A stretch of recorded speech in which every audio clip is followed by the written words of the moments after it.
السلام علیکم ورحمۃ اللہ وبرکاتہ۔ الحمد للہ رب العالمین والصلاة والسلام علی اشرف الانبیاء والمرسلین نبینا محمد وعلی آلہ واصحابہ اجمعین، اما بعد۔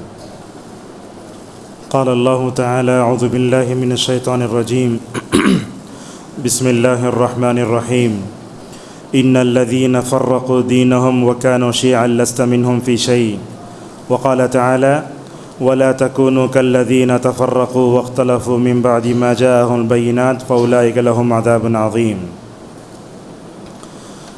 سب سے پہلے اللہ تبارک و تعالیٰ کا شکر و احسان ہے کہ اللہ تعالیٰ نے ہم سب کو ایمان کی دولت سے مالا مال فرمایا، رسول اکرم صلی اللہ علیہ وسلم کی امت میں پیدا فرمایا، صحابہ کی نقش قدم پر چلنے کی اللہ نے ہم سب کو توفیق دی۔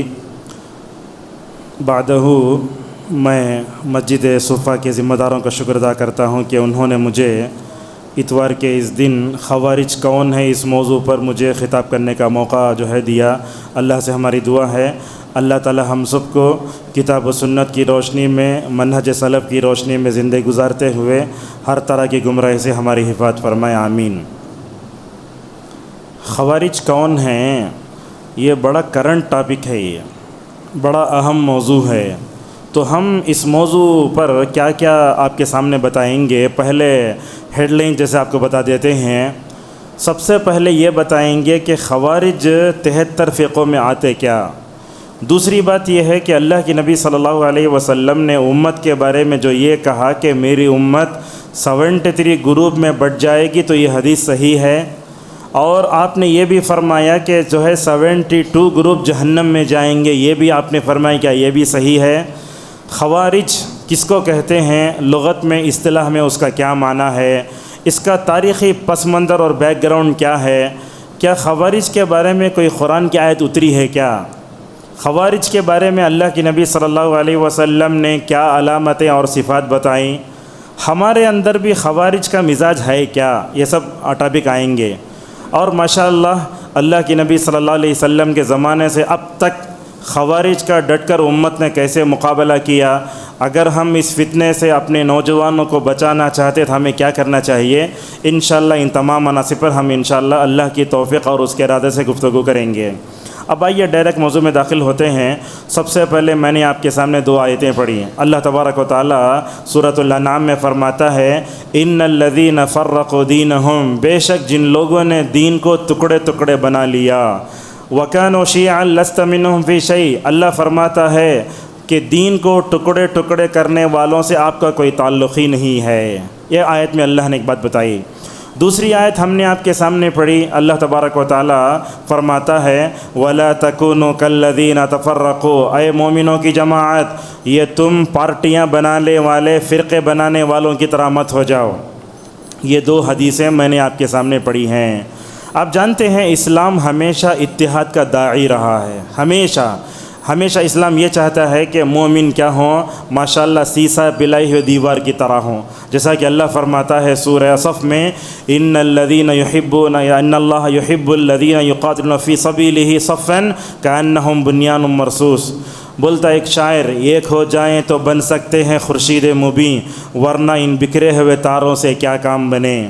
تو اسلام ہمیشہ اتحاد کی تعلیم دیتا ہے، اور وہ یہ چاہتا ہے کہ اسلام مومنین کے صفوں میں ہمیشہ اتحاد رہے، جیسا کہ ابو موسیٰ اشعری رضی اللہ عنہ کی روایت آتی ہے اللہ کی نبی صلی اللہ علیہ وسلم نے پوری امت مسلمہ کو ایک جسم و جان قرار دیا ہے۔ آپ نے فرمایا مثل المؤمنین فی توادہم وتراحمہم وتعاطفہم، آپ فرماتے ہیں کہ میری امت کی مثال ایک دوسرے پر رحم کرنے میں ایک جسم کی طرح ہے۔ آپ جانتے ہیں جب انسان بیمار ہوتا ہے نا، اسے انجیکشن دیتے ہیں، کسی بھی حصے میں آنکھ سے آنسو آتا ہے اور انسان درد سے کترانے لگتا ہے۔ تو یہی فرمایا جب انسان کو بخار آتی ہے، کچھ بھی ہوتا ہے تو کیا ہوتا ہے، درد سے انسان کرا اٹھتا ہے۔ اسی طریقے سے مومن کو کہیں بھی دنیا کے کسی بھی کونے میں تکلیف ہو تو ہمیں مکمل طور پر اس کی تکلیف کا ہمیں احساس ہونا چاہیے۔ اور اسلام نے ہمیشہ اپنے ماننے والوں کو افتراق سے، انتشار سے اور آپس میں بٹنے سے منع فرمایا، جیسا کہ اللہ تعالیٰ نے سورہ مجادلہ میں مومنین کے بارے میں کہا کہ صحابہ اکرام اللہ کی جماعت ہیں، اور جو اللہ کی جماعت میں ہوتا ہے وہی کامیاب ہوتا ہے، اور صحابہ کی جماعت سے جو بھی بندہ ہٹ جاتا ہے نا، اس کا نقصان یہ ہوتا ہے کہ وہ شیطان کا داعی بن جاتا ہے، اور شیطان کی جو جماعت ہوتی ہے وہ ہمیشہ ناکام ہوتی ہے۔ اس وقت وہ لفظ جو آیا حزب اللہ، اللہ کی جماعت، بعض لوگ کیا سمجھ جاتے ہیں وہ شیعہ کا ایک گروپ ہے لبنان میں حزب اللہ، اسے ہمیں سنی سمجھ جاتے ہیں، شیعہ کا گروپ ہے وہ، لہٰذا نام سے دھوکہ مت کھائیے۔ اللہ تعالیٰ نے صحابہ کی جماعت کو اللہ کی جماعت کہا تھا، انہوں نے کیا کیا، شیعہ نے اس نام سے لے کر نعوذ باللہ دنیا والوں کو نعوذ باللہ دھوکہ دیا۔ اور یہ بات جانتے ہیں رسول اکرم صلی اللہ علیہ وسلم کی بعثت کا مقصد اللہ تبارک و تعالیٰ دلوں میں محبت پیدا کرنا چاہتا۔ آپ جانتے ہیں اللہ کے نبی صلی اللہ علیہ وسلم کے نبی بننے سے پہلے اوس اور خزرج جو مشہور قبیلے تھے، چھوٹی باتوں پر لڑ لیتے تھے۔ اللہ اس کا تذکرہ کرتے ہوئے فرماتا ہے، کیا کہا، یا واعتصموا بحبل اللہ جميعا ولا تفرقوا واذکروا نعمت اللہ علیکم، یہ اتحاد اللہ کے نبی کے بعثت کی وجہ سے جو تمہیں ملا نا، یہ بہت بڑی نعمت ہے۔ فاصبحتم بنعمتہ اخوانا، تم جو ہے اللہ کے فضل سے ماشاءاللہ بھائی بن گئے، حالانکہ تم آپس میں لڑ کر گروہ بندی سے، فرقہ پرستی سے نعوذ باللہ ہلاکت کے دہانے پر پہنچ چکے تھے، نبی کے بعثت نے ماشاءاللہ تم کو ایک لڑی میں پرو دیا۔ اور آپ جانتے ہیں یہ بھی ہے کہ سورہ انفال میں اللہ تعالیٰ نے صحابہ کی غزوہ بدر میں کامیابی کا راز بتایا۔ صحابہ کیوں کامیاب ہوئے؟ اس لیے کہ ان کے دل ایک تھے۔ اللہ فرماتا ہے وَأَلَّفَ بَيْنَ قُلُوبِهِمْ لَوْ أَنفَقْتَ مَا فِي الْأَرْضِ جَمِيعًا مَا أَلَّفْتَ بَيْنَ قُلُوبِهِمْ وَلَكِنَّ اللَّهَ أَلَّفَ بَيْنَهُمْ إِنَّهُ عَزِيزٌ حَكِيمٌ۔ اللہ نے فرمایا دلوں میں محبت ڈالنا اللہ کا کام ہے۔ دیکھو دلوں میں محبت ڈالنا اللہ کا کام ہے۔ اے اللہ کے نبی صلی اللہ علیہ وسلم، اگر زمین بھر کے خزانہ بھی اگر آپ مومنوں کے دلوں میں محبت پیدا کرنے کے لیے خرچ کر ڈالیں، اللہ نے چیلنج کیا ما الفت بین قلوبہم، تم لوگوں کے دلوں میں محبت ڈال نہیں سکتے۔ آج بھی ہم اپنے معاشرے میں دیکھتے ہیں لوگ جب محبت پیدا کرنا چاہتے ہیں دو راستے اپناتے ہیں۔ بعض لوگ پیسے دیتے ہیں محبت پیدا کرنے، نہیں ہوتا۔ یاد رکھو اللہ تبارک و تعالیٰ دلوں کو جوڑنے والا ہے، فرمایا وَلَكِنَّ اللَّهَ أَلَّفَ بَيْنَ قُلُوبِهِمْ۔ اور اسی لیے اتحاد کی جو بنیاد ہے نا، اس کی بنیاد عقیدے کی سلامتی پر ہے۔ یہ نوٹ کریں آپ کی پوائنٹ۔ یہ دنیا میں امت مسلمہ اگر جب اس وقت تک متحد نہیں ہو سکتی جب تک اس کے اندر عقیدے کی سلامتی نہیں آتی۔ آپ دیکھیے اللہ کے نبی صلی اللہ علیہ وسلم کا زمانہ، صحابہ کا زمانہ، کیسے تھے مسلمان، ماشاءاللہ ایک جو ہے لڑی میں پرو ہوئے تھے۔ اتحاد کیوں تھا؟ اس لیے کہ عقیدے کی سلامتی تھی۔ اسی لیے کیا ہوا، جیسے جیسے ہم نبی کریم صلی اللہ علیہ وسلم کے زمانے سے دور ہوتے چلے گئے، اس کے بعد سے عقیدے میں دراڑ آیا۔ عقیدے کے اختلاف کو رکھ کر امت کبھی متحد نہیں ہو سکتی۔ ہمارے پاس کیا کیا عقیدے ہیں، دیکھتے ہیں طبقے کو اللہ کے نبی کو نور مانتے ہیں، اللہ کے نبی کو حاضر مانتے ہیں، پتہ نہیں کیا کیا کرتے ہیں۔ اس طرح کے عقیدے کے اختلاف کو رکھ کر ہم نے کیا کیا نہیں کر سکتے، پوری امت کو ایک لڑی میں پرو نہیں سکتے۔ اور اب یہ بات بھی جانتے ہیں جب تک اللہ کے نبی صلی اللہ علیہ وسلم تھے، صحابہ کرام تھے، ہم اپنے آپ کو مسلمان بولتے تھے، لیکن آج ہم اپنے آپ کو سلفی المنہج کہتے ہیں۔ کیوں؟ اس کا جواب دیا علامہ ابن تیمیہ رحمہ اللہ نے۔ وہ کہتے ہیں اصل میں بات یہ ہے کہ اللہ تبارک و تعالیٰ نے ہم سب کو مسلمان بنایا، هو سماکم المسلمین، صحیح ہے، لیکن موجودہ وقت میں ہم اپنے آپ کو منہج سلف کی طرف کیوں نسبت دیتے ہیں؟ اس کی وجہ یہ ہے کہ اس وقت میں گمراہ فرقے نہیں تھے، اسلام کی صحیح ترجمانی تھی، قرآن ویسے اترا تھا، قرآن جیسے اترا تھا ویسے کا تھا۔ اللہ نے قرآن کو محفوظ کیا تو قرآن کی تفسیر کو بھی اللہ نے محفوظ کیا۔ صحیح سلف المنہج لوگ تھے، محدثین تھے، وہ سلف صالحین تھے، تابعین وغیرہ تھے۔ اس وقت ہمیں منہج سلف کی طرف نسبت کرنے کی ضرورت نہیں تھی۔ سلیمان رحیلی حفظہ اللہ کہتے ہیں آج کل کے زمانے میں گمراہ فرقوں سے برات کا اظہار کرتے ہوئے اپنے آپ کو سلفی کہنا ہمارے لیے ضروری ہے، تاکہ ہمیں معلوم ہو جائے ہمارے پاس وہ عقیدہ ہے جو اللہ کے نبی صلی اللہ علیہ وسلم کا تھا، جو صحابہ کرام کا تھا، سلف صالحین کا تھا۔ اور یہ بات بھی آپ دیکھیے امام مالک رحمہ اللہ کیا کہتے ہیں، لن يصلح آخر هذه الأمة إلا بما صلح به أولها، اس امت کے آخری گروہ کی اصلاح ویسے ہی ہو سکتی ہے جیسے اس امت کے ابتدائی حصے کی اصلاح ہوئی تھی۔ وہ اصلاح کیا تھی؟ عقائد کی سلامتی۔ جب تک ماشاءاللہ عقائد کی سلامتی تھی ہم اپنے آپ کو مسلمان کہتے تھے، جیسے ہی عقیدے میں بگاڑ پیدا ہونا شروع ہوا لہٰذا ہم اپنے آپ کو جو ہے سلفی منہج کی طرف مکمل طور پر جو ہے نسبت دیتے ہیں۔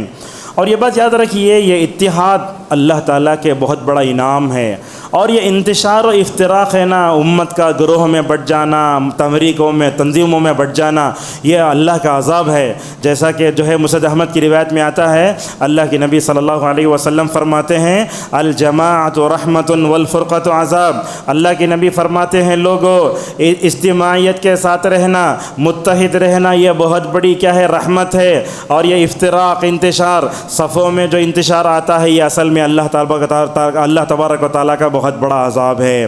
یہ تمہید میں نے آپ کے سامنے رکھی۔ اب آئیے وہ حدیث میں آپ کے سامنے سناتا ہوں جس میں اللہ کے نبی صلی اللہ علیہ وسلم نے اپنی امت کے بارے میں کہا کہ میرے امت 73 گروہ میں بٹ جائے گی۔ وہ حدیث کے راوی کون ہے؟ سن لیجئے۔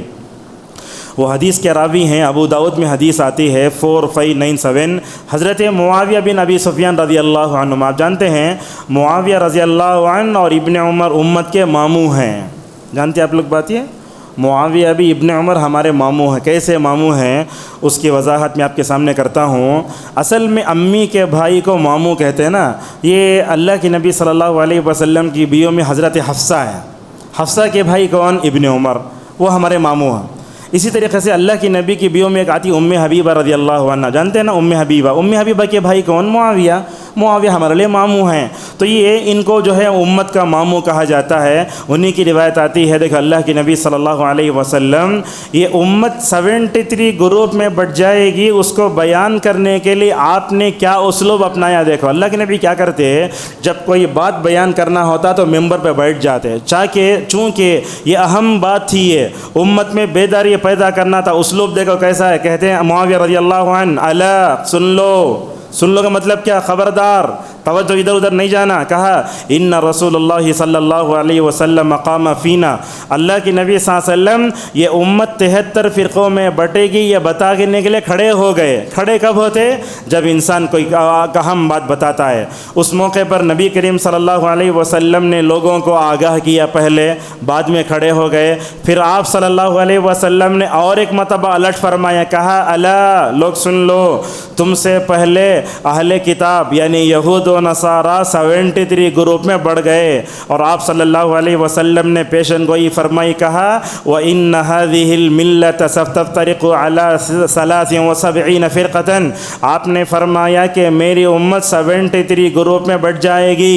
اس کے بعد آپ نے فرمایا 72 فی النار وواحدۃ فی الجنہ وہی الجماعہ، آپ نے فرمایا کہ 72 فرقے جہنم میں جائیں گے، ایک فرقہ جنت میں جائے گا۔ اس کا مطلب یہ ہے کہ بندہ صحابہ کے منہج پر چلے اور جمعیت و جماعت کو ماشاءاللہ مکمل طور پر مضبوطی سے پکڑا رہے۔ اب یہ سوال یہ آتا ہے، یہ 73 جو گروپ ہونا، کیا اللہ کے نبی اس کی وضاحت کی ہے کیا؟ یہ بات یاد رکھیے، اللہ کے نبی صلی اللہ علیہ وسلم نے 72 گروپ میں امت بڑھ جائے گی جو بولے کسی حدیث میں آپ نے ان کی نشاندہی نہیں فرمائی۔ لہٰذا اس میں کون آتے ہیں یہ میرا اور آپ کا کام نہیں ہے۔ آج لوگ یہی کر رہے ہیں سوال 72 گروپ کون بولے تو ہر ایک آدمی کیا کر رہا ہے، جس کو چاہے اسلام میں داخل کر رہا ہے، جس کو چاہے اسلام میں نکل کے پھینک رہا ہے۔ ایسے نہیں ہونا چاہیے۔ آج کل بھی ہم دیکھتے ہیں سوشل میڈیا میں سلفی علماء کے خلاف ایک محاذ قائم کیا جا رہا ہے، انہوں اخوانی، انہوں صحیح نہیں، عمرہ صحیح نہیں۔ یہ کام آپ کا نہیں ہے، یہ کام بڑے بڑے علماء کا ہے، یہ کام وسیع اللہ عباس حفظہ اللہ کا ہے، یہ کام جو ہے بڑے بڑے اکابر علماء کا ہے۔ لہٰذا یہ گمراہ فرقے کون ہے، اس کی تحدید کون کریں گے؟ علماء کریں گے، کبار علماء کریں گے۔ ہر ایک امت کا چھوٹا عالم مسجد کا ذمہ دار اٹھ کے انہیں اچھا نہیں بول سکتے۔ اسی لیے علامہ بن باز رحمہ اللہ سے سوال کیا گیا، شیخ یہ 72 گروپ میں امت بڑھ جائے گی نا، اس کے بارے میں آپ کیا بولتے ہیں؟ اور بن باز کی شخصیت کے بارے میں آپ ایک بات جانتے ہیں، اللہ تبارک و تعالیٰ نے ان کو آنکھوں سے تو محروم کر دیا تھا مگر بڑی بصیرت والی شخصیت تھی۔ ایک مرتبہ بنگلور میں ایک جگہ ایک افطار کی پارٹی میں تھا، میں مسلمانوں کے درمیان میں۔ جیسے ہی افطار ختم ہوا تو ہم نماز پڑھنے کے لیے کھڑے ہو گئے۔ جیسے ہی ہم نماز پڑھنے کے لیے کھڑے ہوئے تو جو جانی ماس تھا اس کے اوپر پھول تھے، پہلی صف میں ایک شیخ کھڑے ہوئے ہیں، وہ شیخ آ کر میرے سے کان میں بولنے لگے، علامہ بن باز رحمۃ اللہ علیہ جب بھی نماز پڑھاتے تو وہ بیل بوٹوں والے جا نماز پہ کھڑتے نہیں تھے، حالانکہ اندھے تھے۔ بولتے وہ چیز انسان کی نماز میں خلل پیدا کرتی ہے، تو کیا کرے شیخ، وہ اٹھا کے اس کو ایسے ہی کر ایک طرف رکھ دیے اور بولے ایسے ہی نماز پڑھاؤ۔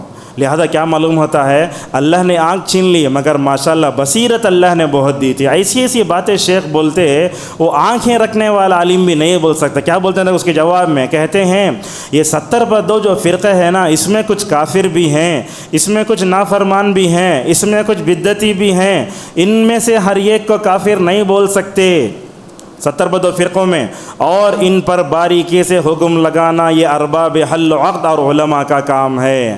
آج کل ہم دیکھتے ہیں ہندوستان میں کیسے کیسے نوجوان پیدا ہو جا رہے ہیں۔ بعض نوجوان بولتے وسیل اللہ عباسی عالم، بعض لوگ بولتے انیس الرحمن صاحب عالم، دوچ اس کے علاوہ کون بھی عالم نہیں۔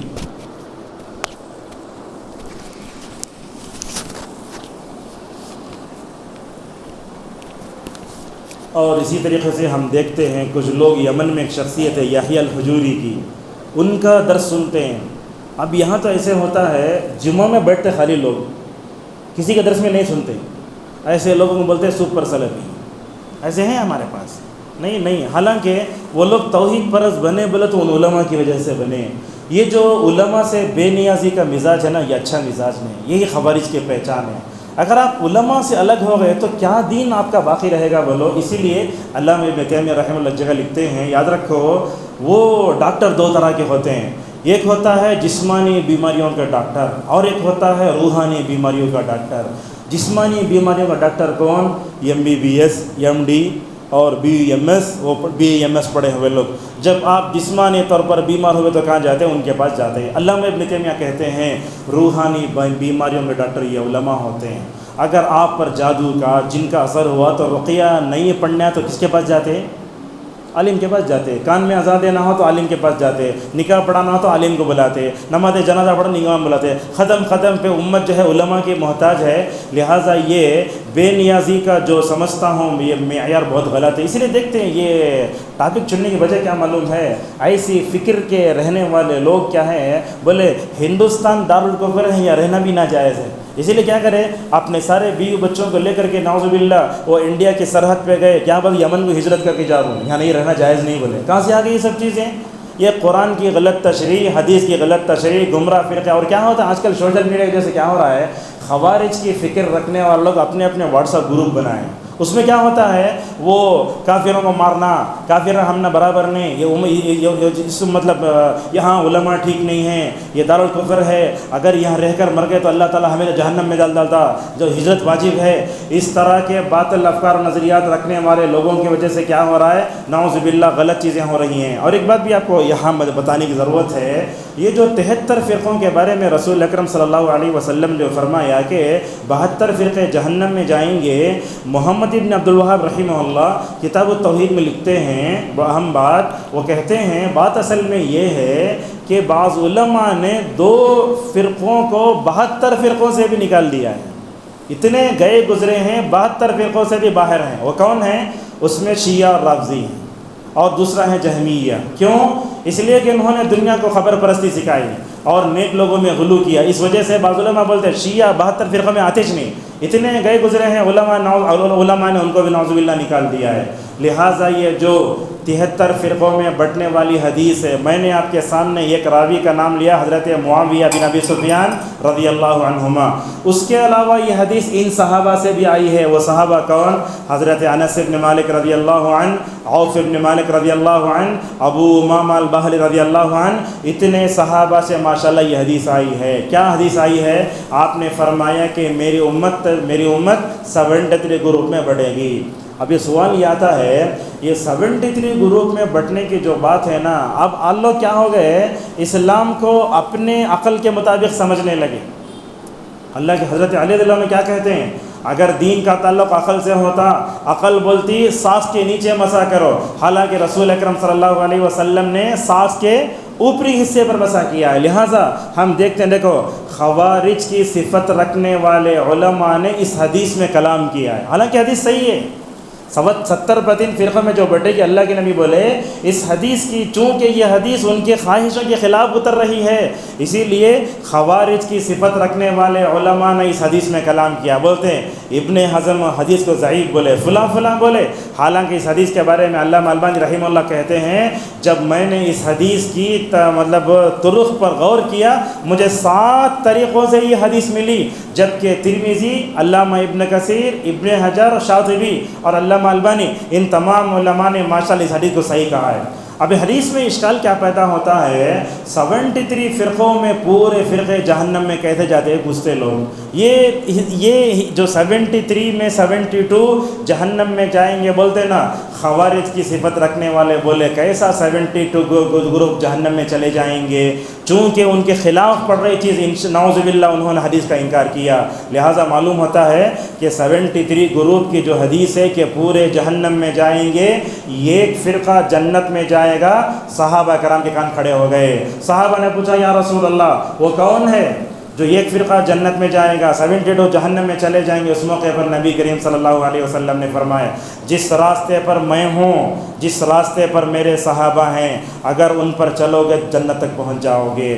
تو اس حدیث کے بارے میں علامہ ابن تیمیہ رحمہ اللہ کہتے ہیں کہ وہ حدیث مشہور، 73 فرقوں میں بٹنے کی جو حدیث ہے وہ صحیح ہے۔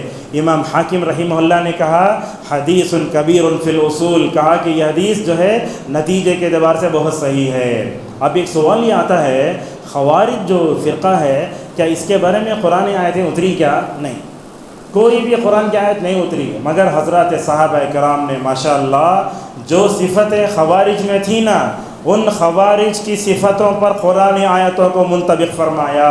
اب میں ان آیتوں کو میں آپ کے سامنے پڑھ کر سناتا ہوں جن کے بارے میں صحابہ نے کہا کہ ان آیتوں میں خوارج کی صفات کی طرف اشارہ کیا گیا۔ کون سی آیتیں ہیں؟ اللہ نے فرمایا وَلَا تَكُونُوا كَالَّذِينَ تَفَرَّقُوا، لوگوں تم ان لوگوں کی طرح نہ ہو جاؤ جنہوں نے دین کو بانٹ لیا۔ دین کو نہیں بانٹنا چاہیے، دین کو مکمل طور پر سمیٹنے کی ضرورت ہے۔ اسی طریقے سے اللہ تبارک و تعالیٰ نے اس کے بارے میں ایک بات یہ بھی کہی کہ یہ جو گمراہ فرقہ ہے نا، یہ کب پیدا ہوا یہ بھی سن لیجئے۔ اللہ کے نبی کے زمانے میں خود خوارج کی بیج بوئی جا چکی تھی۔ وہ روایت ہے بخاری مسلم میں، اللہ کے نبی صلی اللہ علیہ وسلم شاید غزوہ حنین میں مال تقسیم کر رہے تھے تو سامعین میں سے ایک آدمی آیا جس کا نام تھا ذی الخویصرہ التمیمی، قبیلہ بنو تمیم کا۔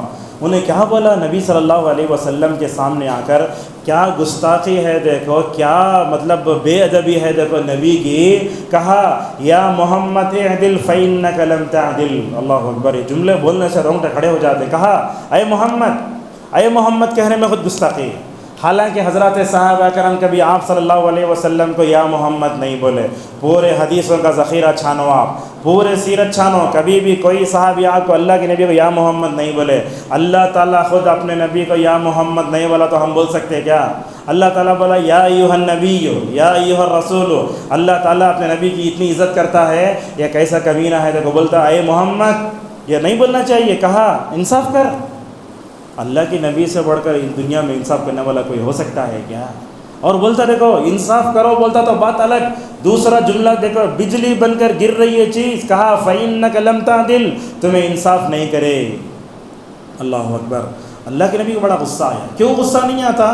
اللہ کے نبی صلی اللہ علیہ وسلم کے اخلاق تو ایسے تھے، ابن حزم رحمہ اللہ کہتے ہیں اللہ کے نبی کے اخلاق ویسے تھے، آدم سے لے کر حضرت عیسیٰ تک جتنی خوبیاں تھیں اللہ نے وہ ساری نبی کریم صلی اللہ علیہ وسلم میں جمع کر دی۔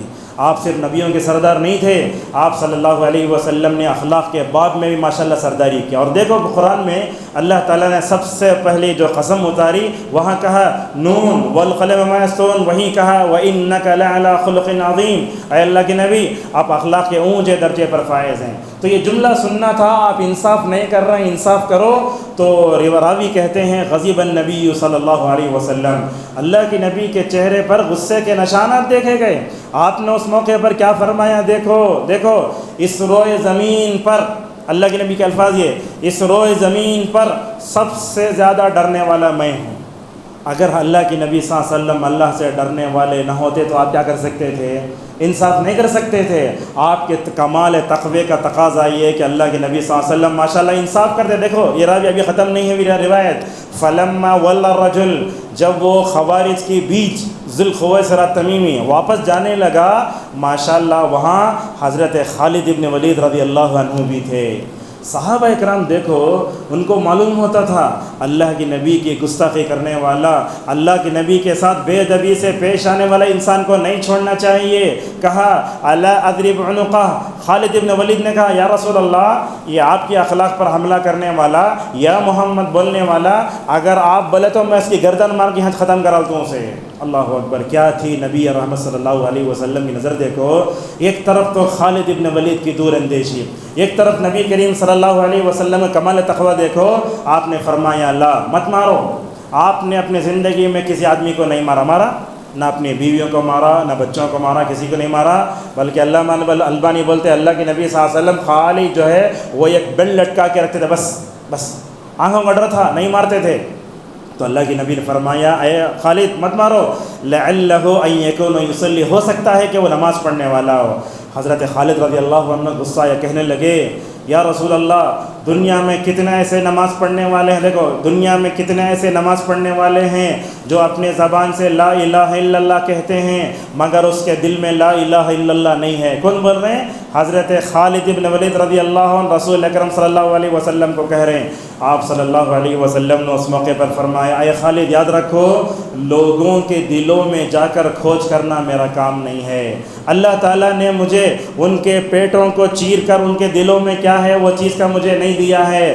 جب وہ ذی الخویصرۃ تمیمی خوارج کے بیچ واپس جانے لگا تو نبی کریم صلی اللہ علیہ وسلم کی دور اندیشی دیکھو. آپ نے فرمایا اس کے پیٹ سے ایسے لوگ پیدا ہوں گے جس کی صفت آپ نے فرمایا یہ لوگ قرآن تو پڑھیں گے تر و تازہ مگر قرآن ان کی حلق سے بھی نیچے نہیں اترے گا. ایک روایت. اور آپ نے یہ بھی فرمایا یہ لوگ دین سے ایسے نکلیں گے جیسے تیر کمان سے نکلتی ہے، جو تیر کمان سے نکلتے واپس نہیں آتی، اتنا دور چلے جائیں گے. اور آپ صلی اللہ علیہ وسلم نے ان خوارج کے بارے میں فرمایا لئن ادرکتم لاقتلنہم قتل ثمود، اگر میں ان کا زمانہ پایا میں ان کو ایسے ماروں گا جیسے ثمود کو قتل کیا گیا. یہ پوری لمبی حدیث ہے. لہٰذا کیا معلوم ہوتا ہے رسول اکرم صلی اللہ علیہ وسلم کے زمانے میں خوارج کی بیج بوئی گئی اور آپ صلی اللہ علیہ وسلم نے اس کے پیٹ سے پیدا ہونے والے اس کے کوکھ سے کون پیدا ہوں گے اس کی بھی آپ صلی اللہ علیہ وسلم نے وضاحت فرمائی. یہ خوارج کے جو تاریخی پس منظر اگر آپ دیکھیں گے تو معلوم ہوتا ہے اللہ کے نبی کے زمانے میں پیدا ہو گئے تھے، لیکن ہوا کیا، یہ صفین کی جو جنگ ہوئی تھی نا حضرت علی اور معاویہ کے درمیان میں، اس وقت کیا ہوا، حضرت علی رضی اللہ عنہ کے خلاف کھڑے ہو کر یہ لوگ بغاوت کرنے لگے. خارج کا معنی آتا ہے بغاوت کرنے والا. ان لوگوں نے علی رضی اللہ عنہ کے خلاف بغاوت کی اور جنگی صفین میں کیا کیا معلوم، جو تیر تھی نا اس کے اوپر قرآن رکھ کر بولے قرآن کی روشنی میں فیصلہ کرتے ہم، اور لا حکم الا للہ، فیصلہ اللہ تبارک و تعالیٰ کے لیے ہے. روایتوں میں آتا ہے جنگ صفین میں جو علی اور جو ہے معاویہ کے درمیان میں ہوئی تھی اس وقت خوارج کی تعداد نعوذ باللہ 8000 تھی. آج کتنی رہی ہوگی. اور یہ بات بھی دیکھیے یہ لوگ کیا کرے، جب آہستہ آہستہ جماعت بن گئے تو لوگ کیا کرے اپنے آپ کو کیسے جو ہے اپڈیٹ کرے. دیکھو ان کا شروع میں کیا کرے، یہ لوگ کوفہ سے الگ ہو گئے، یہ کھیڑے میں گئے. وہ قریے کا نام تھا حروریہ. کیا نام تھا؟ حرورا جگہ تھی. وہاں جا کر یہ گھر لے کر وہاں سے خارجیوں کی دعوت شروع ہوئی.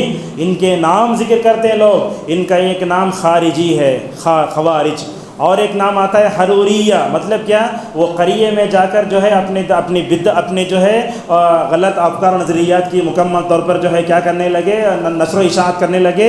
ان کے ناموں میں ایک نام آتا ہے محکمہ. یہ کہتے ہیں کہ اللہ ہی فیصلہ کرنے والا ہے. جب یہ حروریہ مقامی نام پر گئے، ان کا ایک سردار تھا، ان کا نام ہے عبداللہ ابن وہب. یہاں کہ آپ کو بات بتاتا ہوں، دیکھیے بڑی تاریخی غلطی ہوتی ہے. لوگ کیا کرتے ہیں اہل حدیث کو وہابی کہتے ہیں. کیوں وہابی کہتے ہیں؟ اس لیے کہ محمد ابن عبد الوہاب رحمہ اللہ کی طرف منسوب کرتے ہیں. اب لوگ کیا کرے، محمد ابن عبد الوہاب کی طرح ملتا جلتا نام خوارج کے سردار کا بھی ہے، لاکھوں اہل حدیث خوارج لوگ چھوڑا دیں. بڑی بھیانک غلطی. عبداللہ ابن وہب ہے، محمد ابن عبد الوہاب ہے. لوگ بولے یہ اہل حدیث خوارج اصل میں یہ بڑی بھیانک غلطی ہے، علماء اس سے روکتے ہیں، وہابی کہہ کر جو ہے نعوذ باللہ ہم کو گالی دی جاتی ہے۔ اس کے بعد علی رضی اللہ عنہ اس فرقے سے بڑے پریشان ہوئے، کیوں؟ اس لیے کہ علی رضی اللہ عنہ نبی کے پاس تربیت پائے تھے اور وہ امت کو متحد دیکھنا چاہتے تھے۔ کئی اعتبار سے جو ہے حضرت علی رضی اللہ عنہ نے ان کو سمجھانے کی کوشش کی، مگر علی رضی اللہ عنہ کے خلاف بھی وہ ہو گئے، بلکہ نہروان کی جنگ بھی پیش آئی، عبداللہ ابن خباب بن ارد کو بھی مارا، ایسا مارا انتڑیاں نکل گئیں۔ اور دیکھو اب خوارج کی جو بات ہے نا، یہ خوارج جتنے خطرناک ہیں، انہوں نے حضرت عثمان کو مارا تھا۔ حضرت عثمان کو مارنے والے کون؟ یہی خوارج ہیں۔ ان کے گھر کا محاصرہ کیا، پانی بند کیا، مسجد کو نہیں جانا، ایسی امت پر حالت آئی۔ اس وقت کیا ہوتا تھا، جو خلیفہ ہوتا وہی نماز پڑھا تھا، امت کی حالت ایسے ہو گئی، حضرت عثمان کو گھر میں بند کر دیا گیا۔ مسجد نبوی میں لوگ یہ صحابہ اکرام آگے بڑھ نہیں سکتے تھے، خوارج نماز پڑھاتے تھے، صحابہ اکرام ان کے پیچھے نماز پڑھنے پر مجبور ہو گئے۔ حضرت عثمان نے جا کر پوچھے لوگ، اے عثمان، اے خلیفہ وقت، کیا ہم ان کے خلاف جو ہے بغاوت کریں گے کیا؟ اس لیے کہ خوارج جو ہے بغاوت کا دوسرا نام ہے۔ یہ حضرت عثمان رضی اللہ عنہ نے دیکھا اگر ان کے علاقے کے خلاف بغاوت کی گئی، ایک کا خون ہونے کے بجائے ہزاروں کا خون ہوگا، اسی لیے مصلحت کی خاطر کہا تم ان کے پیچھے نماز پڑھ لو۔ کیا کیا؟ اللہ اکبر، گھر کے غلط انداز، گھر کے انداز سے، گھر کے اوپری حصے سے چڑھ کر نعوذ باللہ حالت قرآن تلاوت قرآن پڑھتے وقت ان کا قتل کر دیا گیا۔ لہذا معلوم ہوا یہ لوگ بغاوت کرنے والے ہیں، اور بغاوت کرنے والے سب سے پہلے یہ عمر رضی اللہ عنہ کی شہادت کا انتظار کر رہے تھے، اس کے بعد حضرت عثمان کی شہادت ہوئی، یہیں سے ان کی جو ہے فساد مکمل طور پر ان سے شروع ہو گیا۔ اب قرآن کی آیتیں ہم آپ کی بتاتے ہیں۔ صحابہ کرام نے خوارج کے جو صفات تھی ان کو قرآن آیتوں میں تلاش کیا، جیسا کہ میں نے ایک آیت پڑھی وَلَا تَكُونُوا كَالَّذِينَ تَفَرَّقُوا، اور ایک آیت ہے سورہ مائدہ کی إِنَّمَا جَزَاءُ الَّذِينَ يُحَارِبُونَ اللَّهَ وَرَسُولَهُ، اللہ اور اس کے رسول کے خلاف اعلان جنگ کرنے والے۔ جیسے ہمارے معاشرے میں غنڈے بولتے نہیں، یہ خوارج بھی غنڈے ہیں۔ لہٰذا اللہ کے خلاف اعلان جنگ کرنے والے، رسول اکرم صلی اللہ علیہ وسلم کے خلاف اعلان جنگ کرنے والے، صحابہ کہتے ہیں، تابعین کہتے ہیں کہ یہ آیت، اس آیت میں جو صفات ہیں وہ صفتیں جو ہے خوارج پر منطبق ہوتی ہیں۔ اور یہ بات یاد رکھیں آپ، سنت پر عمل کرنے والے کا چہرہ قیامت میں روشن ہوگا، جو لوگ بدعتی ہوں گے، گمراہ فرقوں میں بٹیں گے، ان کا چہرہ کالا ہوگا۔ اللہ تبارک و تعالیٰ نے سورہ آل عمران میں فرمایا یوم تبیض وجوہ وتسود وجوہ، کہا کچھ لوگوں کے چہرے سفید ہوں گے۔ ابن عباس کہتے ہیں اہل السنہ والجماعہ کے چہرے سفید ہوں گے۔ آج ہمارے معاشرے میں بات یہ بھی ہم دیکھتے ہیں، اہل السنہ والجماعہ کا تو اللہ کے نبی صلی اللہ علیہ وسلم کے صحابہ کی نقش قدم پر چلنے والے، لیکن بریلویوں کو، عوددانوں کو ہم دیکھتے ہیں اپنے آپ کو اہل السنہ والجماعت کہتے ہیں، حالانکہ اہل السنہ والجماعت کہنے کا انہیں حق ہی نہیں ہے۔ لہذا اس طریقے سے یہ آیت بھی آئی۔ اور ابن عباس کہتے ہیں جو لوگ بدعتی ہوتے ہیں ان کے چہروں پر جو ہے کالی چیز پڑی ہوگی، اور قیامت کے دن ان کے چہرے کالے ہوں گے۔ ابن عمر رضی اللہ عنہما نے تو ان خوارج کے بارے میں کہا شرار خلق اللہ، مخلوق میں سب سے بدترین ہیں۔ بولے اتنی بدترین جماعت جو آیتیں کافروں کے بارے میں اتری، اس کو مسلمانوں پر لا کر فٹ کیا، نعوذ باللہ۔ اور اسی طریقے سے ہم آپ کے سامنے حدیث پیش کرتے ہیں۔ سوال یہ آتا ہے، اللہ کے نبی کے زمانے میں خوارج کا وجود نہیں تھا، خوارج کی بیج تھی، مگر اللہ کے نبی صلی اللہ علیہ وسلم چونکہ سچے نبی تھے، اللہ کے نبی صلی اللہ علیہ وسلم نے اپنے زندگی میں خوارج کی علامتیں بتا دیے۔ بعض علماء نے تو خوارج کی علامت و صفات کو 40 تک پہنچایا ہے، اس میں سے جو اہم ہے وہ ہم آپ کے سامنے بیان کرتے ہیں۔ اللہ کے نبی صلی اللہ علیہ وسلم نے خوارج کی صفات اور علامت بیان کرتے ہوئے کہا یقرؤون القرآن لا یجاوز تراقیہم، آپ نے فرمایا یہ لوگ قرآن تو پڑھتے ہیں مگر قرآن ان کے جو ہے گلوں سے بھی اترتا نہیں ہے۔ اسی طریقے سے آپ صلی اللہ علیہ وسلم نے دوسری علامت بتائی، کہا یقتلون اہل الاسلام ویدعون اہل الاوثان، یہ خوارج ایسے کمینی جماعت ہے، یہ مسلمانوں کو مار دے کے بت پرستان کو چھوڑ ڈالتے ہیں۔ یاد رکھو دنیا میں مسلمانوں میں، اسلامی ملکوں میں مسلمانوں کی حکومت جہاں جہاں ہے، وہاں جو فساد ہوتا ہے اس فساد کے پیچھے یہی خوارج کی فکر ہے۔ ان کا مقصد کیا؟ خون بہانا، اور جو مسلمانوں کے ذمہ دار ہوتے ہیں ان کے خلاف علم بغاوت بلند کرنا چاہیے۔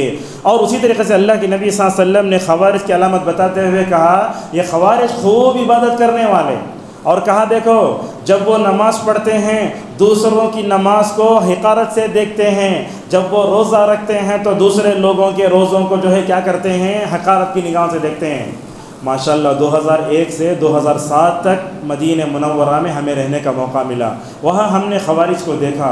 خوارج کیا کرتے، جب وہ مکہ مدینہ میں آتے تو جماعت سے نماز نہیں پڑھتے، جیسے ہی نماز ختم ہوئی انتظار کر لے کر رہتے، نماز جیسے ہی ختم ہوتی وہ نماز پڑھنے جو شیعہ بھی ایسا کرتے، نماز نہیں پڑھتے اور ملا کے پڑھتے۔ تو دیکھیے ہم لوگ پورا کلین شو، داڑھی سوٹ نہیں رکھتے، ان کی علامتیں بات بتائیں گے، وہ نمازیں پڑھتے رہتے، ہاتھ نہیں باندھتے، رفع دین بھی نہیں کرتے۔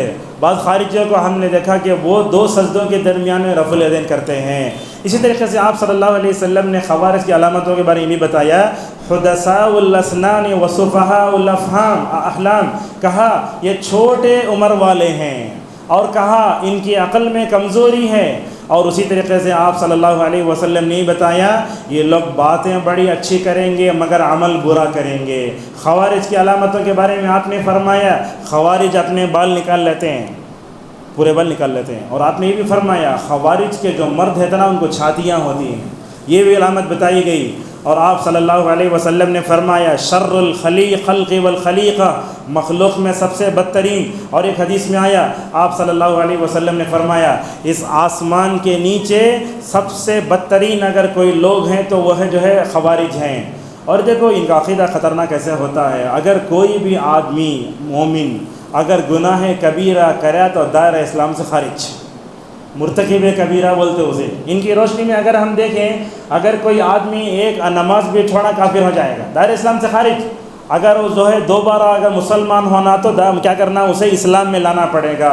اسی طریقے سے عمراء و حکام کے خلاف بغاوت کا ماحول پیدا کرتے ہیں۔ اس وقت آپ دیکھیے ملک فہد تھے، ملک عبداللہ تھے، ملک سلمان کے بعد اصل میں سعودی عرب کی سیاسی صورتحال جو تھی وہاں مقرن بن عبدالعزیز ایک بڑے تھے، ان کی عمر 70 سال تھی، وہ اصل میں ولی عہد تھے۔ وہ کیا کیا، ان کو ہٹا کر کے محمد بن سلمان کو لا لیا۔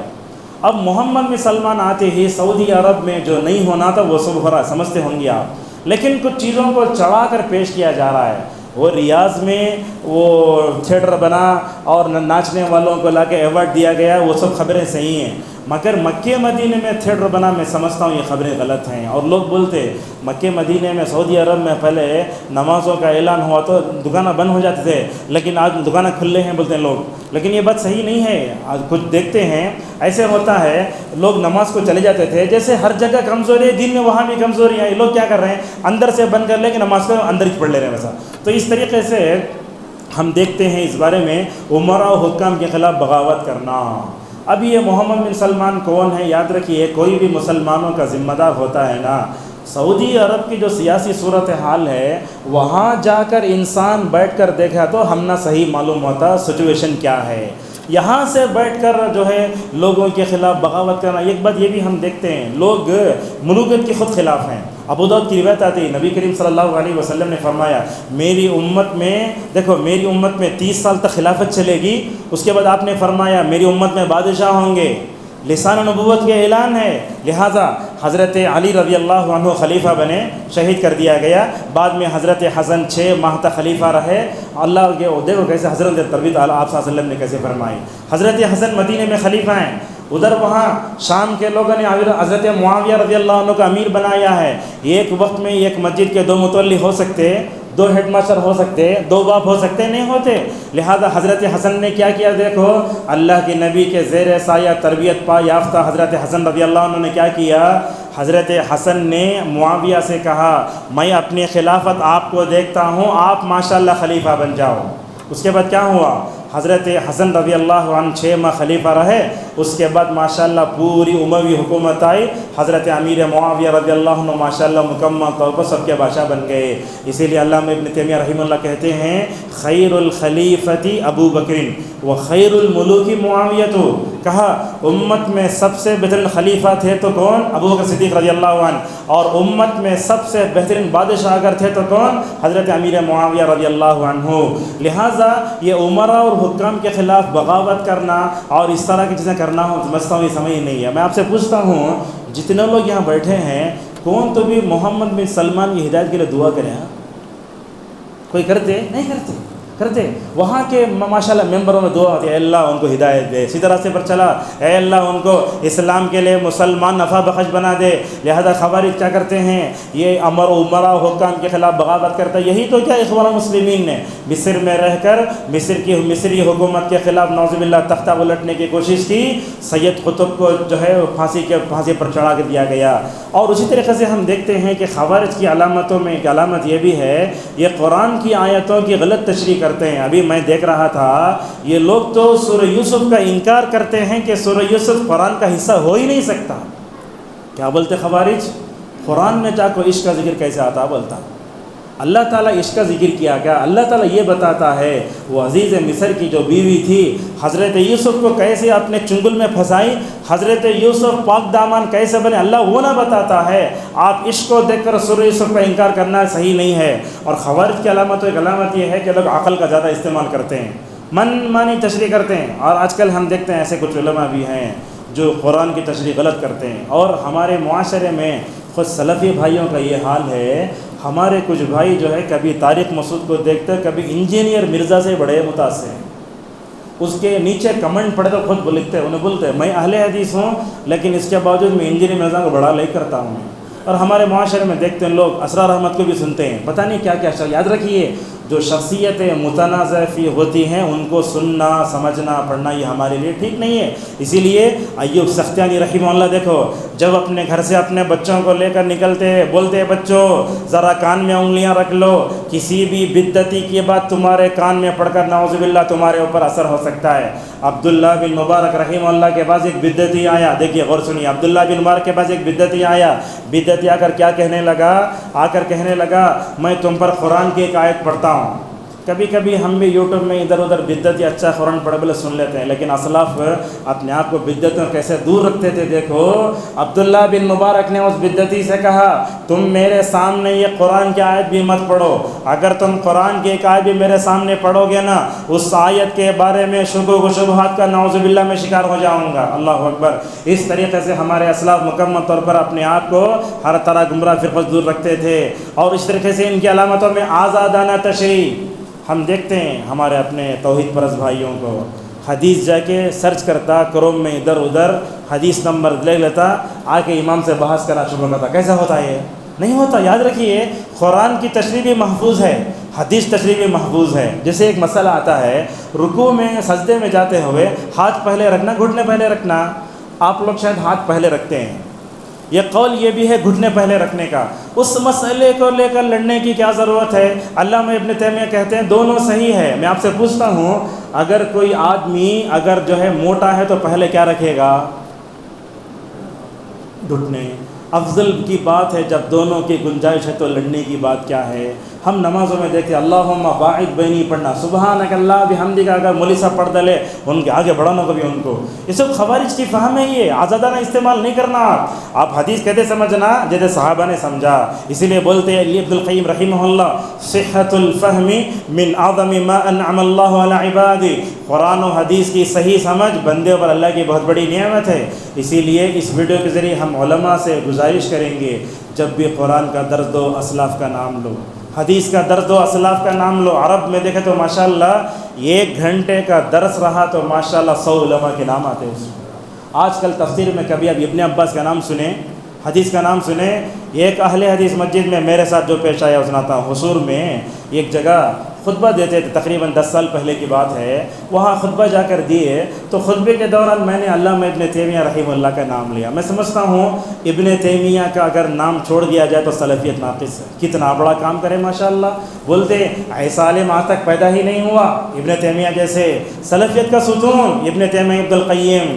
وہ بولنے والے جھارکھنڈ کے عالم دین، انہوں فضیلت کر کے تھے، میں مدینہ سے فارغ ہو چکا تھا، تو وہ بولتے ہیں ابن تیمیہ کا نام مت لو۔ اب ایسا سلفی مساجد میں اگر امام کا یہ صورت حال ہو تو بھلا بتائیے کیسے ہماری مساجد میں خوارج کی نہیں پنپے گی۔ لہٰذا یاد رکھیے قرآن حدیث کی تشریح میں اگر جو ہے سلف کا نام آتا ہے تو ماشاءاللہ اس کا بڑا فائدہ ہوتا ہے۔ کیا فائدہ ہوتا ہے؟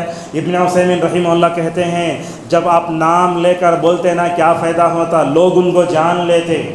اگر میں ان کی بات پڑھ لے کو میں شین ہوا تو میں سمجھتا ہوں یہ علمی امانت کے خلاف ہے۔ اور اسی طریقے سے اگر ہم ماشاءاللہ علماء کا نام لیتے ایک فائدہ یہ بھی ہوتا ہے ہم لوگوں کو جھوٹ سے بچا سکتے ہیں۔ علامہ نووی رحمہ اللہ کہتے ہیں ان من برکت العلم ان ينسب القول الى قائله، علم میں برکت اس سے آتی ہے کہ آدمی جو جس کا نام لے جس کا نام ہے اس کا نام لے کر بولے۔ لیکن کبھی کبھی ایسے ہوتا ہے نام بولنے سے اگر فتنہ ہوتا ہے تو ہم نام کو چھوڑ سکتے ہیں۔ اس کی مثال دیکھیے، عقیدہ طحاویہ کی ایک شرح ہے، لکھنے والے ہیں ابن ابی العز رحمہ اللہ۔ ابو جعفر طحاوی بھی حنفی اور اس کی شرح لکھنے والے بھی حنفی، اور مکتب جو حنفیہ ہیں وہ اس کتاب کو نہیں مانتے۔ کیوں؟ اس لیے کہ اس کی کچھ چیزیں مطلب حنفیوں کے عقیدے سے ٹکراتی ہیں، اس لیے وہ نہیں مانتے۔ لہٰذا کیا کیا ابن ابی العز نے جب اس کی شرح کی، ابن تیمیہ ابن القیم کے بڑے بڑے پیراگراف نقل کیے مگر جو ہے قائل کو مکمل طور پر ہٹا دیا۔ تو لوگ پوچھنے لگے آپ ابن تیمیہ کی بات نقل کر رہے ہیں، ابن القیم کی بات نقل کر رہے ہیں لیکن قائل کا نام نہیں ہے۔ بولنے لگے پہلے عقیدہ طحاویہ کو جو ہے نہیں مانتے، دوسرے کتاب بولتے اگر میں ان کا نام لے کے لکھتا تو لوگ نہیں مانتے، اس لیے میں نے اڑا دیا ہے۔ لہذا مصلحت کی خاطر اگر نام جو ہے چھوڑ سکتے ہیں۔ لہذا معلوم ہوتا ہے کہ قرآن کی آزادانہ تشریح نہیں ہونا چاہیے، حدیث کی آزاد تشریح نہیں ہونا چاہیے۔ اور اس طریقے سے ہم دیکھتے ہیں کہ یہ خوارج کی صفات میں اہل علم سے بے نیازی کا مزاج، حدیث کو اپنے اوپر سمجھنا، قرآن کی آیت کو اپنے اوپر سمجھنا، یہ بڑی غلط ہے۔ اور ایسے بھی ہوتا ہے ہمارے پاس درس ختم ہوتے ہی کیا ہوتا ہے لوگ جو ہے وہ ایسے معلوم ہوتا وہ درس محاضرہ قرآن کی درس حدیث کا درس جمعہ میں خالی وہ غلطی پکڑنے بیٹھتے سکائے لوگ۔ بعض لوگ ایسے رہتے، علامہ ابن تیمیہ رحمہ اللہ کہتے ہیں بعض لوگ غلطی پکڑنے بیٹھتے نا ان کی مثال ایسی ہے جو مکھی سارے جسم کو چھوڑ کر زخم پر بیٹھتی ہے۔ لہٰذا اپنا ذوق ایسا مت بناؤ۔ یاد رکھو اگر آپ غلطی پکڑنے کسی کے درس میں خطبے میں بیٹھیں گے نا آپ کو علم حاصل نہیں ہوگا۔ حضرت عبداللہ ابن عباس رضی اللہ عنہما کے شاگردوں میں سے ایک شاگرد تھا، خالی بحث کرتا تھا، علماء بولتے ہیں ابن عباس کے علم سے محروم کر دیا گیا۔ لہذا اس طریقے سے ہمیں اہل علم سے ہمیں جو ہے اہل علم سے بے نیاز مزاج نہیں آنا چاہیے۔ ابن عثیمین رحمہ اللہ کہتے ہیں اس زمانے اللہ کے نبی صلی اللہ علیہ وسلم کے زمانے میں سب سے پہلے ذی الخویصرہ التمیمی نے جو ہے یہ خوارج کی بدعت بوئی اور وہیں سے یہ غلط جراتیں مکمل طور پر ظاہر ہونا شروع ہو گئیں۔ خوارج کی علامتوں میں ایک علامت یہ ہے باہر سے اچھا دکھتا اندر سے کھوکھلا ہے۔ آج بھی ہیں نوجوان بیٹھے رہتے کرتے رہتے، نوٹ کر لیتے، ویڈیو ریکارڈ کر لیتے، کیا کرتے ان کی بات کو ویڈیو اپلوڈ کر لے کو کاٹ کو ڈال کو بولتے انہیں خارجی ہے، نہیں ہونا چاہیے۔ اور اسی طریقے سے ہم دیکھتے ہیں اللہ کے نبی صلی اللہ علیہ وسلم نے ان کے بارے میں کہا مخلوق میں سب سے بدترین ہے۔ اور یہ بات بھی دیکھو خوارج کی علامت یہ ہے حق کا اظہار کرتے ہیں باطل تک پہنچنے کے لیے، اور ان کے پاس نہ کتاب کا علم ہوتا نہ سنت کا علم ہوتا، اور نعوذ باللہ غلط چیزیں نعوذ باللہ بتاتے ہیں۔ انجینئر مرزا کیا کرتا ہے کہ معاویہ رضی اللہ عنہ گالی دیتا ہے، ہو سکتا ہے اللہ کے نبی صلی اللہ علیہ وسلم کے صحابہ کو گالی دینے والے پر اللہ کی لعنت، فرشتوں کی لعنت، سارے لوگوں کی لعنت ہے۔ اور میں سمجھتا ہوں وہ کیا ہے معاویہ کے خالد ابن ولید کے پیر کے دھول تک جب تابعین نہیں پہنچتے تو یہ جاہل کہاں پہنچ سکتا ہے۔ اس طریقے سے اس طرح کی جو خوارج کی فکر رکھنے والے یوٹیوب پر آتے ہیں نا وہ اپنے آپ کو بچا کر رکھیے۔ اور اسی طریقے سے ان کی ایک چیز یہ ہے خوارج کی علامت علماء میں جو ہے تانا زنی کرنا، ان کو چبانا، انہوں غیر سلفی، ان کا منہج خوارج کا ہے فلاں کا ہے۔ لہذا جیسے میں نے کہا اگر آپ یہ کہتے ہیں کہ ہندوستان میں کوئی بھی عالم دین نہیں ہے، میں سمجھتا ہوں یہ فکری خوارج سے جو ہے۔ اور اسی طریقے سے ان کے اندر یہ کیا ہے اپنے آپ کو یہ لوگ جماعت سے الگ کر لیتے ہیں۔ ہندوستان میں کیسے ایسے لوگ جو بولتے ہیں پینٹ پہننا حرام ہے، اسی لیے کیا کرتے ہیں اندر شرعی پہن لے کے اوپر سے سوٹ پہننے کے آ جاتے ہیں، گاڑی پر نہیں بیٹھتے، بولتے گاڑی پر بیٹھنا بدعت ہے۔ پتہ نہیں کہاں سے لوگ سوچنے لگتے ہیں۔ اور اسی طریقے سے اللہ کے نبی صلی اللہ علیہ وسلم نے ان کے بارے میں کہا خوارج کے بارے میں جہنم کے کتے ہیں۔ ایسی الفاظ آتی ہے۔ حضرت ابو امامہ الباہلی رضی اللہ عنہ ایک دن دمشق میں کھڑے ہوئے تھے، فرمایا اے لوگو میں تم کو خوارج کے بارے میں ایک حدیث سنانا چاہتا ہوں، حدیث تم سننا چاہتے ہو؟ کہا خوارج جہنم کے کتے ہیں، خوارج جہنم کے کتے ہیں، خوارج جہنم کے کتے ہیں۔ یہ 3 بار بول کر حضرت ابو امامہ الباہلی رضی اللہ عنہ رونے لگے۔ کیوں رونے لگے؟ ان کو حدیث کا احساس تھا، اللہ تعالیٰ نے ہمیں رسول اللہ کی امت میں پیدا فرمایا، صحیح منہج دیا، لہٰذا وہ خوارج کی فکری گمراہی کو نعوذ باللہ دیکھ کر جو ہے اپنے آپ میں رونے لگتے تھے۔ آج خوارج کی بدعات اور ان کی فتنے ہم سوشل میڈیا میں مکمل طور پر عام ہو رہے ہیں۔ اللہ کے نبی صلی اللہ علیہ وسلم نے ان کی صفات کو بتا کر ماشاءاللہ امت کو متنبع فرمایا۔ اور ایک بات بھی دیکھو، یہ لوگ کیا کرتے ہیں، حضرت عثمان اور حضرت علی سے برات کا اظہار کرتے ہیں۔ جو آدمی حضرت عثمان سے برات کا اظہار کرے اس کا ایمان باقی رہے گا، اور جو حضرت علی سے برات کا اظہار کرے گا اس کا ایمان باقی رہے گا؟ نہیں ہو سکتا۔ اور یاد رکھو، یہ خوارج کی فتنے سے اپنے آپ کو بچانے کے لیے کیا کرنا چاہیے، اس پر اپنی گفتگو ختم کرتے ہیں۔ دیکھیے، خوارج کے فتنے کو دبانے کے لیے سب سے پہلے ہمیں اللہ کے نبی صلی اللہ علیہ وسلم کا احسان مند ہونا چاہیے۔ آپ نے اپنے سچے نبی ہونے کی دلیل اس بات میں بتائی، لوگوں یہ ذی الخویصرہ تمیمی ہے نا، خوارج کی بیج ہے۔ ان کے اللہ کے نبی صلی اللہ علیہ وسلم نے 40 سے زیادہ علامتیں بتائیں۔ یاد رکھو، اگر میرے موت کے بعد ان علامتوں کو تم دیکھو گے، جہاں تک ہو سکے اپنے آپ کو روک کر رہ سکو۔ خوارج کے فتنے سے امت کو بچانے کے لیے آج امت کے اندر ابو بکر جیسا علم ہونا چاہیے۔ ماشاءاللہ کیا کیا فتنے اٹھے، بعض لوگ بولے ہم زکوٰۃ کا مال نہیں دیتے، بعض لوگ نبی بن کر کھڑے ہو گئے، اور بعض لوگ جو ہے پتہ نہیں کیا کیا کیے، مانعین زکوٰۃ کا آیا، بعض لوگ دے کرنے لگے۔ تو حضرت ابو بکر صدیق رضی اللہ عنہ کا ایمان کیسے جانتے ہیں آپ؟ ابو بکر صدیق کا جو ایمان ہے، اگر پوری امت کے ایمان کو جمع کیا جائے ابو بکر کے ایمان کا مقابلہ نہیں کر سکتے۔ اللہ اکبر، وہ ایمان تھا۔ اور حضرت عمر جب تک تھے ان کے اندر 2 چیزیں تھیں، ایک تو یہ شیطان ان کو دیکھ کر اپنا راستہ بدل لیتا تھا۔ شیطان جب دور بھاگتا پر تو انسان کیسے مقابلہ کرے گا؟ اہل علم کہتے ہیں حضرت عمر کا وجود، حضرت عمر کی دور اندیشی، حضرت عمر کا علم، حضرت عمر کا ایمان، حضرت عمر کی قوت عقیدہ ماشاءاللہ جب تک تھی امت فتنوں سے محفوظ تھی۔ ترمذی کی ایک روایت آتی ہے، آپ صلی اللہ علیہ وسلم نے فرمایا عمر ایک دروازہ ہے جو توڑا جائے گا۔ اصل میں وہ کہہ کر آپ صلی اللہ علیہ وسلم حضرت عمر کی شہادت کی طرف اشارہ کر رہے ہیں۔ ایک موقع پر اللہ کے نبی صلی اللہ علیہ وسلم احد پہاڑی پر چڑھے، لرزنے لگا نبی کی عظمت سے، آپ نے پیر مارا، اے احد رک جا رک جا، کہا تیری پیٹھ پر اس وقت ایک نبی ہے، ایک صدیق ہے، 2 شہید ہیں۔ اللہ کے نبی صلی اللہ علیہ وسلم نے وہاں بتایا، پیشن گوئی فرمائی کہ اس امت میں حضرت عمر کو بھی حضرت عثمان کو بھی نعوذ باللہ شہید کیا جائے گا۔ لہٰذا ابو بکر جب تک تھے حضرت عمر کا ایمان تھا، قوت ایمانی تھی، ماشاءاللہ مکمل طور پر جو ہے وہ تھے۔ لیکن حضرت عمر کی جیسے ہی شہادت ہوئی امت پر فتنوں کا دروازہ کھل گیا، اور حضرت عمر کی شہادت کے بعد جب امت پر فتنوں کا دروازہ کھلا، یہ خوارج کو ہمت آ گئی۔ اللہ کے نبی صلی اللہ علیہ وسلم کے داماد تیسرے خلیفہ حضرت عثمان کو نعوذ باللہ جا کر گھر میں مارنے پر یہ لوگ قادر ہوگا۔ اس کے بعد دیکھو امت سے اس خوارج کے فتنے کو ہٹانے میں حضرت معاویہ رضی اللہ عنہ کا بہت بڑا کردار ہے۔ کیسے کردار ہے؟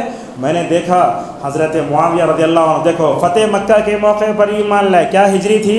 8 ہجری۔ اللہ کے نبی کی صحبت پائی صرف 3 سال۔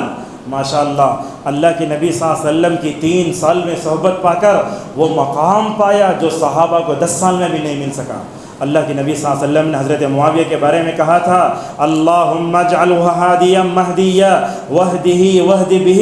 اللہ کے نبی نے فرمایا اے اللہ اس کو ہدایت دے اور جو ہے دوسروں کی ہدایت کا ذریعہ بنا دے۔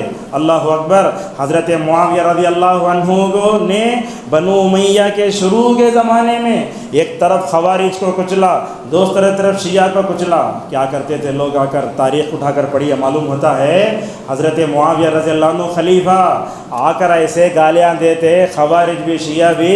حضرت معاویہ رضی اللہ عنہ کی حلم اور بردباری دیکھو، بیٹھ کر گالیاں پورے سنتے گمراہ فرقوں کے، کیا کیا گالیاں نہیں دیتے۔ اللہ اکبر، کیا بردباری تھی حضرت معاویہ رضی اللہ عنہ کی۔ گالیاں دیتے دیتے دیتے حضرت معاویہ آخر میں پوچھتے گالیاں بسو گے کیا؟ اللہ اکبر.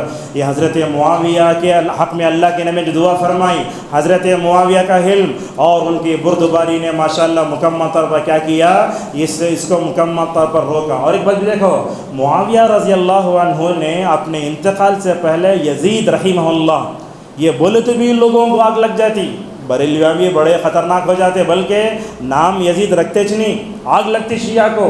تو کیا کیے یزید رحمہ اللہ کو، کیا کیے اپنا جانشین بنائے. حالانکہ اس وقت ابن عمر بھی زندہ تھے اور حضرت عبداللہ ابن عباس بھی تھے، بڑے بڑے صحابہ تھے. سوال یہ ہے معاویہ رضی اللہ عنہ نے اپنے بیٹے کو بنایا کیوں؟ سوال آتا ہے.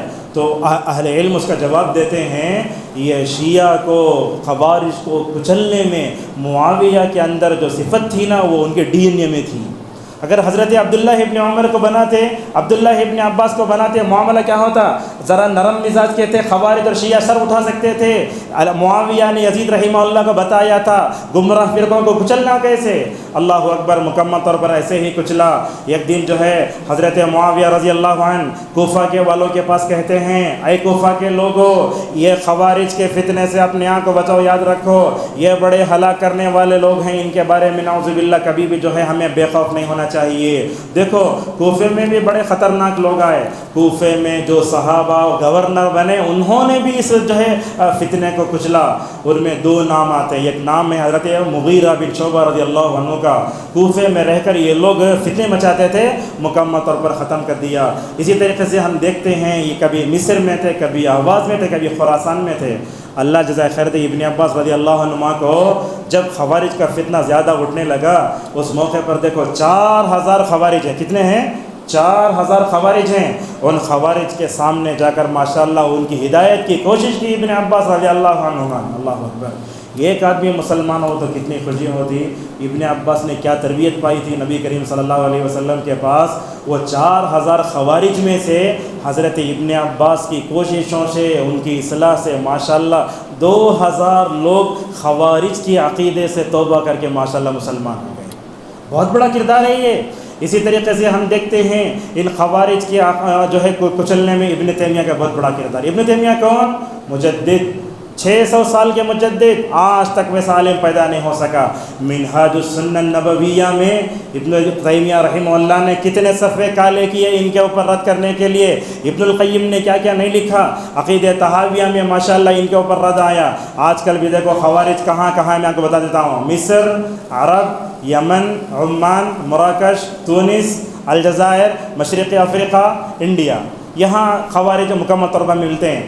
اور اس طریقے سے ہم دیکھتے ہیں کہ ان کی صفات ایسے بھی پھیل رہی ہے ساری دنیا میں. ان کے مختلف نام ہیں، اس کو چھوڑ کر ہم آپ کے سامنے اور آگے بڑھاتے ہیں. دیکھو بخاری کے ایک راویوں میں ایک نام آتا ہے عمران بن حطان کا، بہت اہم ہے. کیا ہے؟ عمران بن حطان راوی کا نام ہے. انہوں اہل السنہ والجماعہ میں سے تھے. انہوں کیا کرے، یہ خارجی عورت سے شادی کرنے کی کوشش کرے. لوگوں نے ان کو روکا، بولے عمران شادی مت کرو. اب انہوں کیا ہے، شادی کر لے تو کیا ہوتا ہے، جیسے ہمارے کچھ لوگ توحید پرست بھی ہیں، تبلیغی جماعت کے لڑکے سے شادی کر لے تو کیا ہو جاتا، بریلوی لڑکی شادی کر لے تو کیا ہوتا، بلا کو سدھار لیتے، بولتے صالح فضل بولتے نہیں ہوتا. وہ پکی توبہ جب تک نہیں کرتا ہم نہیں کر سکتے. لہٰذا بدعتی، خبر پرست، گمراہ فرقوں سے تعلق رکھنے والے گھروں سے لڑکی لینا بھی نہیں، لڑکی دینا بھی نہیں. عمران بن حطان کیا کرے، خارجی عورت سے شادی کرو، نعوذ باللہ خارجی ہو. بہت بڑا نقصان ہے یہ. اس طریقے سے ہمیں اس فتنے کا مقابلہ کرنے کا اور ایک بات ہے وہ کیا ہے، خوارج کے بارے میں قرآن میں کے بارے میں جو آیتیں صحابہ نے بتائیں ان کا مطالعہ کریں. خوارج کا مقابلہ کرنے کے لیے ہمیں احادیث کا مطالعہ کرنا چاہیے، اور اس فتنے کا صحابہ نے کیسے ڈٹ کر مقابلہ کیا وہ دیکھیں. ان کی صفات کو ہمیشہ ذہن میں رکھیں. خارجیت پر میں سمجھتا ہوں پورے عالم اسلام میں خوارج کے بارے میں امت میں بیداری پیدا کرنے والے ماشاءاللہ سلفی دعوت. یہ بات تو سونے کے لکھنے سے لائق ہے. جتنے اہل حدیث علماء اس کے بارے میں بولتے ہیں، میں سمجھ دوسرے کوئی بھی نہیں بولتے. عرب علماء بھی ماشاءاللہ اس کے بارے میں بہت بولتے ہیں. اور میں اس لیکچر کے ذریعے سارے امت کے علماء کو یہ پیغام دیتا ہوں، کبھی کبھی اس بارے میں خطبہ بھی کبھی ہونا چاہیے، کبھی لیکچر بھی ہونا چاہیے.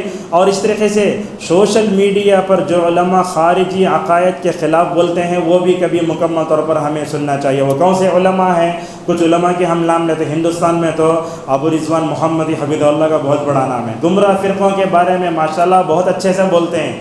اس کے علاوہ ظفر الحسن مدنی ہیں، عبدالعظیم صاحب ہیں، عبدالحسیب صاحب ہیں، اور کیا ہے یہ ابو زید ضمیر ہیں. اور یہ ہماری اپنی کوشش بھی یہ خارجیت کے فتنے کو ختم کرنے میں بھی مکمل طور پر یہ ہو سکتی ہے. اور ایک بات بھی ہے، خارجیوں کے پاس کیا ہے توحید کی 4 قسمیں، ہمارے پاس 3 ہیں نا. انہوں توحیدی حاکمیت الگ لاتے، کیوں بولے تو وہ کیا کرنا، قریش میں سے کوئی بھی امام نہیں بننا، وہ مکمل طور پر ہٹانا چاہیے. اور آخر میں 2-3 باتیں ہیں، وہ یہ ہیں خوارج کے فتنے سے اور ان کی بدعتوں سے بچنے کے لیے ہمیں کیا کرنا چاہیے، پناہ مانگنا چاہیے. نبی کریم صلی اللہ علیہ وسلم دعا کرتے تھے وَأَعُوذُ بِكَ مِن فِتْنَةِ الْمَحْيَا وَالْمَمَاتِ، اے اللہ کے نبی، اے اللہ میں زندوں اور مردوں کے فتنے سے پناہ مانگتا ہوں. اور ایک بات بھی یاد رکھیے، یہ خارجیت کے فتنے سے بچنے کے لیے ہمیں زندوں کو نمونہ نہیں بنانا، ہمیں مرے ہوئے لوگوں کو نمونہ بنانا چاہیے. اور یاد رکھیں یہ فتنے دلوں پر پیش کیے جاتے ہیں. اللہ کے نبی صلی اللہ علیہ وسلم نے اس کی مثال دی، کہا تُعْرَضُ الْفِتَنُ عَلَى الْقُلُوبِ كَالْحَصِيرِ عُودًا عُودًا. آپ نے کہا کہ یہ فتنے دلوں پر کیسے پیش کیے جاتے ہیں، جیسے پرانے زمانے میں آپ دیکھتے رسی یہ ہوتی تھی حصیر، اس میں کیا ہوتی تھی، وہ کاڑی ہوتی تھی تاگا، اگر تاگا کٹ کر تو کیا ہوتا، کاڑیاں گرتے جاتے. ویسے ایسے نعوذ باللہ جو ہے مکمل پر دلوں پر ایسے فتنے پیش کیے جاتے ہیں. اور آخری بات یہ ہے، وہ کیا ہے، خوارج کے اس فتنے سے ہمیں اپنے آپ کو بچانے کے لیے ہمیں اپنے ظاہر سے بڑھ کر باطن کی اصلاح کرنی ہوگی. حضرت انس اور ام سلمہ رضی اللہ عنہما فرماتی ہیں اللہ کے نبی صلی اللہ علیہ وسلم یہ دعا بہت پڑھتے، اللہم یا مقلب القلوب ثبت قلبی علی دینک و یا مصرف القلوب صرف قلبی علی طاعتک. اور یاد رکھیے اس فتنے کا مقابلہ کرنے کے لیے امت کے نوجوانوں کو، امت کے سارے لوگوں کو ربانی علماء سے جڑ کر رہنا چاہیے. جب آپ علماء سے دور ہوں گے غلطی پر ہوں گے اور خوارج کے فتنے کا کبھی بھی شکار ہو سکتے ہیں. اسی پر اپنی گفتگو سمیٹتے ہیں. کہنا یہ ہے کہ پوری امت مسلمہ میں سب سے پہلا جو فتنہ سر اٹھایا وہ خوارج کا فتنہ ہے. اللہ کے نبی صلی اللہ علیہ وسلم نے اپنے سچے نبی ہونے کی دلیل میں اس کی تقریباً 40 سے زیادہ علامتیں اور مکمل طور پر ان کی جو ہے صفات بتائیں. ان تمام صفات کو کتب حدیث میں آپ دیکھ سکتے ہیں. اللہ تبارک و تعالی ہم سب کو اس پرفتن زمانے میں اپنے آپ کو فتنے سے بچا کر رکھنے کی توفیق عطا فرمائے. اللہ تعالی ہم سب کو شیعہ کے فتنے سے، خاریت کے فتنے سے اللہ ہماری حفاظت فرمائے. اللہ امت کے نوجوانوں کو ہمیشہ قرآن سے جڑنے، حدیث سے جڑنے، منہج سلف سے جڑنے، ربانی علماء سے جڑ کر رہنے کی توفیق عطا فرمائے. وآخر دعوانا الحمد للہ رب العالمین.